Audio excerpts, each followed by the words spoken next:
Sosok Nasaruddin Umar, Menteri Agama Republik Indonesia, belakangan ini viral.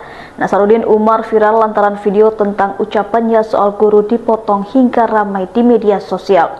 Lantaran hal itu, Nasaruddin Umar pun meminta maaf dan menjelaskan tentang ucapannya soal guru. Nasaruddin Umar lahir 23 Juni 1959, adalah Menteri Agama Republik Indonesia ke-25 sejak 21 Oktober 2024 pada Kabinet Merah Putih serta Imam Besar Masjid Istiqlal Jakarta. Sebelumnya ia menjabat sebagai Wakil Menteri Agama Republik Indonesia dari tahun 2011 sampai 2014.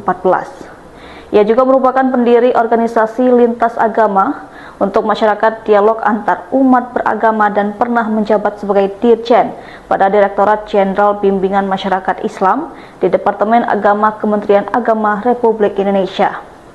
Ia juga adalah anggota dari tim penasehat Inggris Indonesia yang didirikan oleh mantan Perdana Menteri Inggris Tony Blair. Ia juga menjabat sebagai salah satu rais pengurus besar Nahdlatul Ulama masa khidmat 2022 hingga 2027.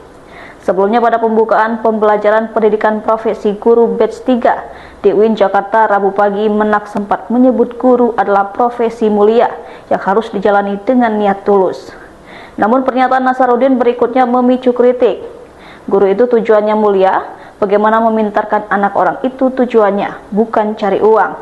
Kalau mau cari uang jangan jadi guru, jadi pedaganglah. Potongan kalimat terakhir tersebut kemudian viral di media sosial dan menimbulkan protes masyarakat.